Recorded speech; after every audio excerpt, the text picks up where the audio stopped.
The first stage helium load and the second stage helium load began early this morning. Those are largely complete. The pad was cleared about 8 hours ago. Propellant loading began just over an hour ago, and RP1 is now at about 99% full in both the first and second stages. Liquid oxygen load began 30 minutes ago, and we are looking at about 95% complete in the first stage and 90% complete in the second stage. The range is currently a go, as well as the payload, which transitioned to internal power about 30 minutes ago. Weather-wise, we've been sending balloons up to gauge the upper altitude winds, which are looking good. We've been keeping an eye on the thickness and height of some stratocumulus clouds. You can see them on the screen there. We don't want those clouds to be high enough or cold enough to form ice crystals, but those aren't a concern for launch. Engine chill began about 4 minutes ago. It's important to get the engines to the same temperature as the propellants so that the liquid oxygen does not suddenly turn into a gas upon contact with the much warmer plumbing, among other things.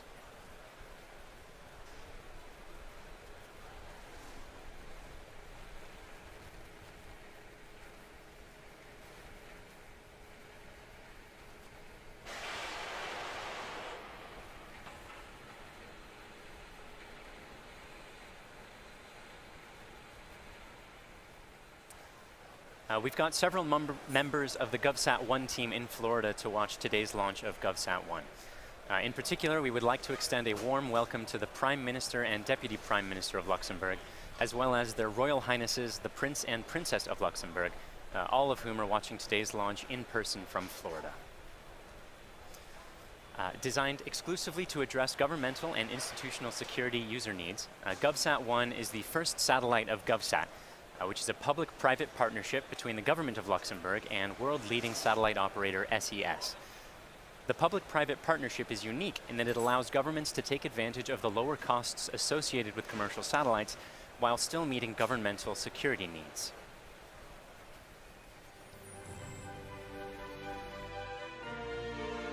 GovSat is a brand operated by LuxGovSat SA, a public-private joint venture company between the Luxembourg government and SES, the world-leading satellite operator. Our mission is to provide secure, reliable, and accessible governmental satellite communication services to address the demand resulting from defense and institutional security applications. GovSat-1 will be a multi-mission satellite, which will use X-band and military Ka-band transponders with wide beams, as well as with high-powered and fully steerable mission beams. As a geosatellite, GovSat-1 will provide superior, accurate, real-time information wherever it is required. Over Europe, Africa, Middle East, and substantial maritime coverage over the Mediterranean and Baltic Seas, as well as over the Atlantic and Indian Oceans.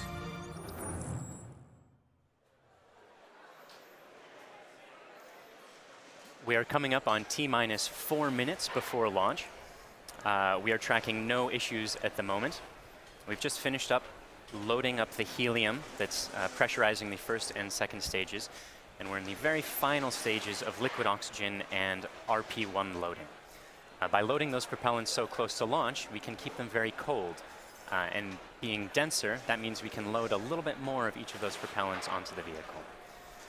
We're also performing some final communications checks with the full Falcon 9, and also testing the thrust vector control system, which basically wiggles the engines to make sure that those are properly able to steer Falcon 9 during ascent.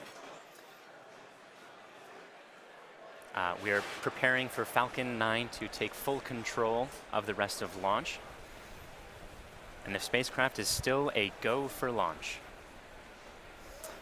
At this point, we're just coming up on about T-minus 3 minutes before launch. Let's listen in to the last few minutes of terminal count. Stage 1 LOX load is closed out.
Stage 2 LOX load is closed out.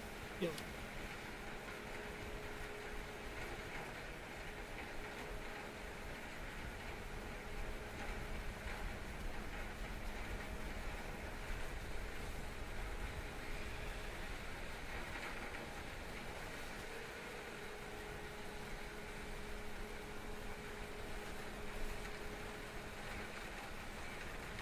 Vehicles in self-align.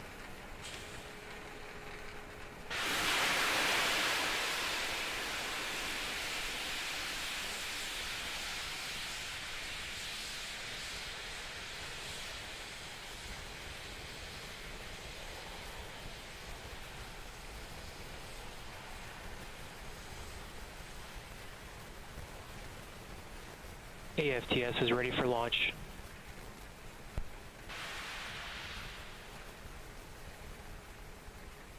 Falcon 9 is in startup.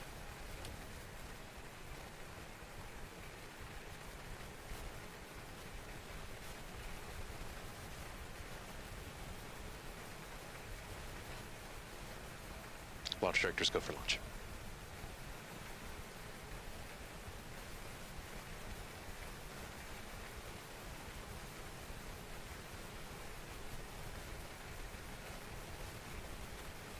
Minus 30 seconds.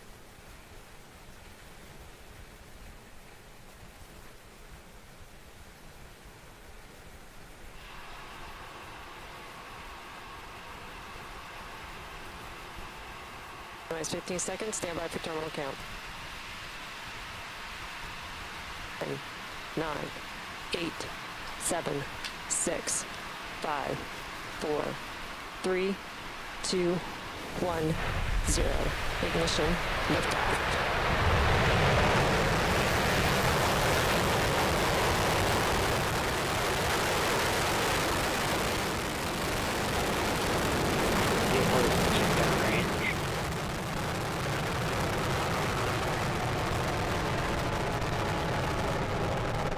Stage 1 propulsion is nominal.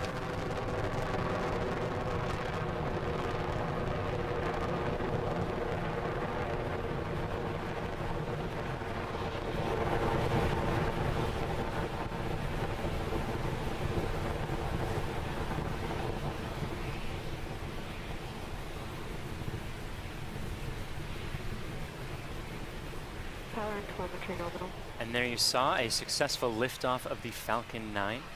Stage 1 propulsion all looking nominal. Beautiful clear shot of Falcon 9 ascending through the Florida sky there. About to go through supersonic. You may see a sonic boom with this sort of clear sky. Vehicle is supersonic. Coming up shortly, we're about to enter max Q. That's the point of maximum aerodynamic pressure when the rocket is pushing hardest against the atmosphere.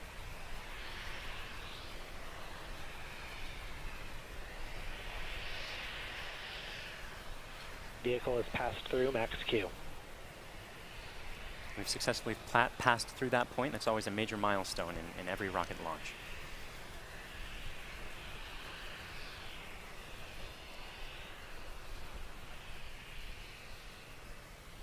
Impact engine chill. We've just begun chilling the second stage engine for the same reason that we chill the first stage engine, to make sure that it's ready to be at the right temperature, the same temperature as the propellant. Coming up about 30 seconds from now, we're going to have a few events in quick succession. The first stage engines are going to cut off.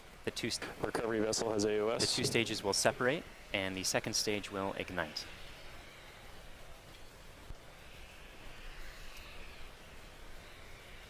You can see the plumes fading away as the rocket is getting out of the atmosphere.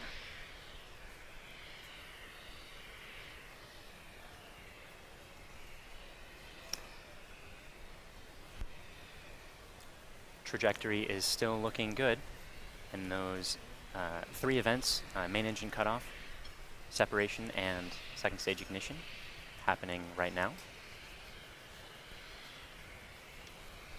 Wait, Miko. Stage separation has confirmed.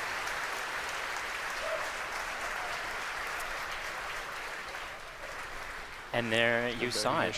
First stage successfully cut off, the two stages separated, and the second stage has begun its burn.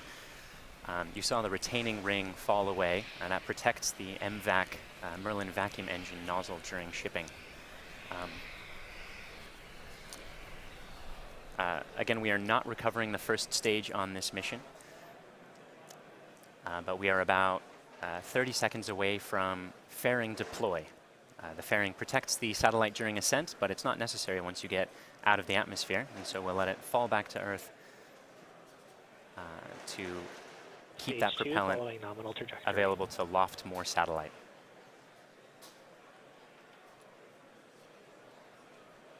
Fairing separation confirmed. And we've got confirmation of the fairings separating. You can see one of the fairing halves in the screen behind the second stage engine there.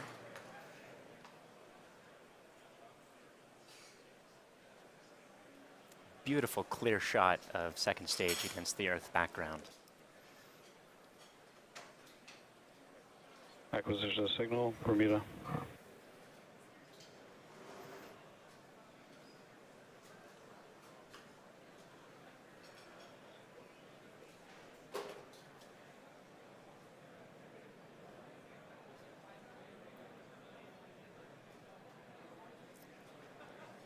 Trajectory for stage 2 is still nominal. This burn is going to continue for about another 4 minutes, at which point the second stage will then turn off its engine and have a coast phase for about 17 minutes. It'll be in a parking orbit at that time, and the coast phase will be preparing for the second burn, which will push the satellite into its geostationary transfer orbit.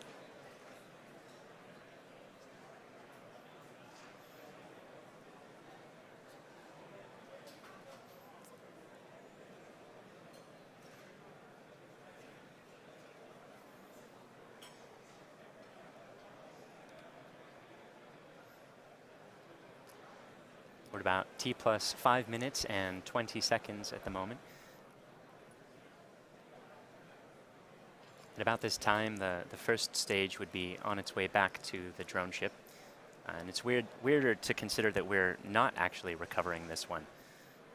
SpaceX has landed, I think it's about 20 first stages at this point. And the goal is for each first stage to last tens of launches in the short term and hundreds or thousands of launches in the long term.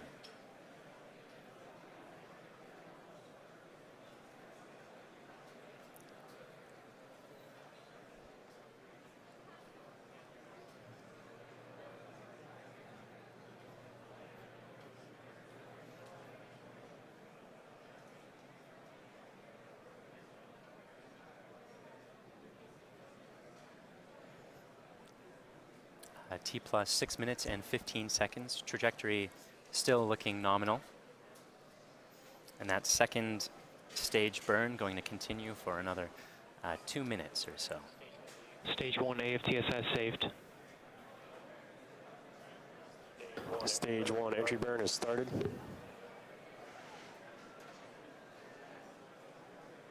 Stage 2 continuing along nominal trajectory.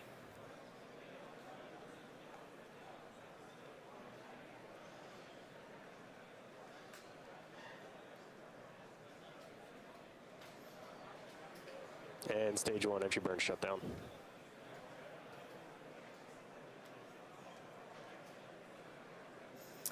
You just heard the call out that the stage 1 had its entry burn start and then shut down. While we are having a re-entry burn, we are not recovering the first stage.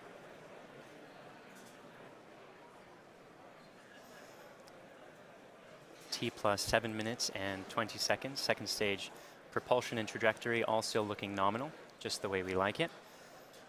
And about 1 minute remaining in this first burn to get to a low altitude parking orbit for GovSat-1.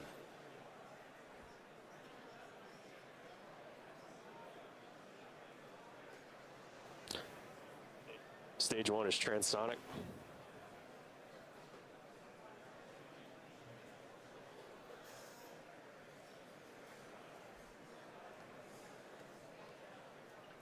LOS, Cape Canaveral, stage 1, as expected.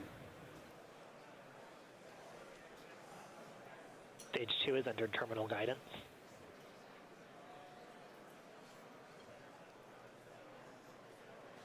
Stage 2, AFDS has saved. We're about 30 seconds away from the second engine cutoff event. You'll be able to see that on your screen.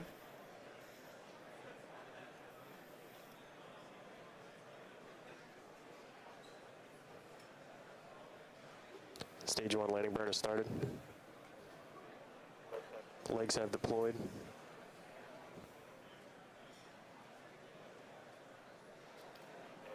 And stage 1 splashdown. We have SECO.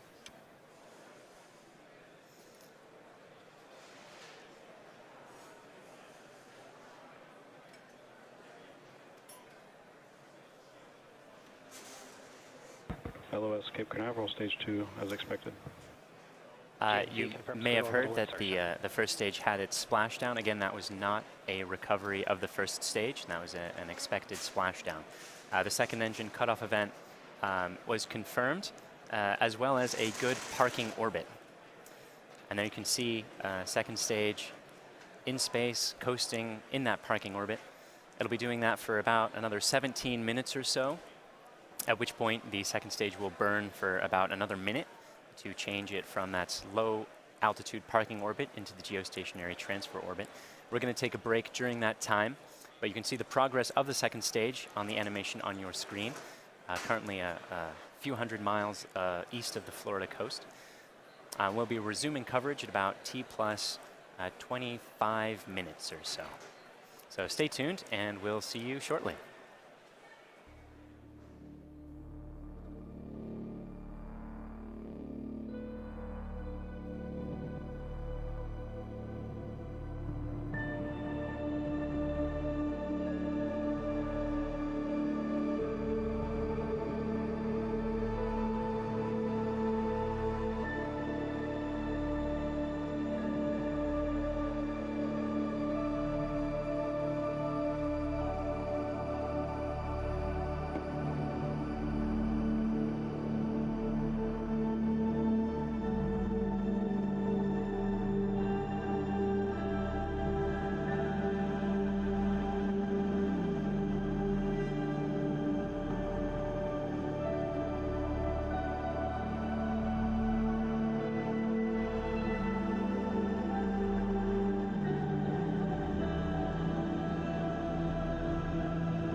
and welcome back to the live webcast of GovSat-1. We are currently in the final stages of the coast phase of the second stage, and the final parts of that coast phase, I suppose. The liftoff of Falcon 9 occurred on time at 1:25 Pacific this afternoon, 4:25 Eastern. Successfully lifted second stage and the GovSat-1 into a parking orbit. And we're about to begin a second burn of the second stage that'll last about 1 minute to get it into a geostationary transfer orbit. Second stage is currently at 245 kilometers in altitude, and geostationary orbits are at 36,000 kilometers in altitude. So this burn is going to move GovSat into that higher space. That second stage burn is coming up just a few moments from now.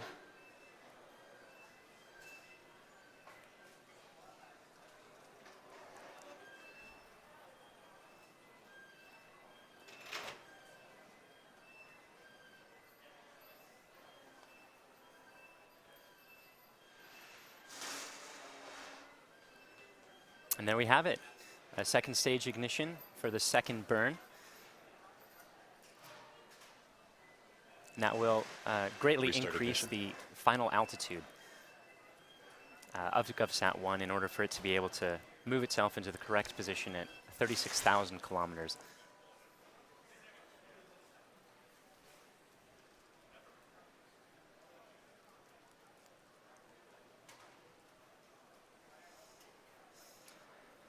We've moved so far east at this point, we're just off the western coast of Africa, that we're very much in nighttime, which is why you can no longer see Earth in the background.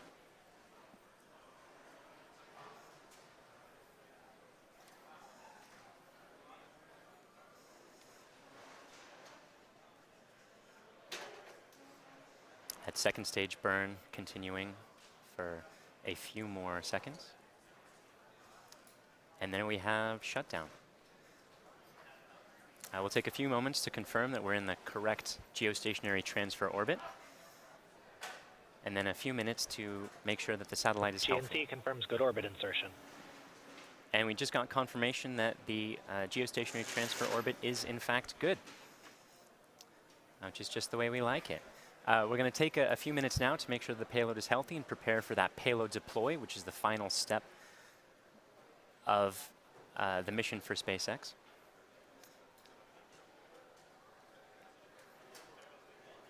That payload deploy is coming up in a few minutes from now, so we'll take a quick break. But stay tuned. And at about T plus 32 minutes, we'll cut back in to show what we can of the payload deploy.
Stage 2 is still performing nominally. We've got an acquisition of signal from our station in South Africa. And the next major event and the last important one for the mission for SpaceX is the payload deploy step, when we release the satellite from the second stage and allow it to continue on its geostationary transfer orbit, at which point it will circularize its orbit at 36,000 kilometers at 21.5 degrees east.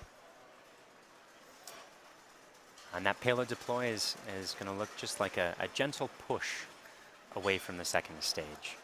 And it looks like we'll be having good live video of that. That payload deploy event coming up in just about 10 seconds from now.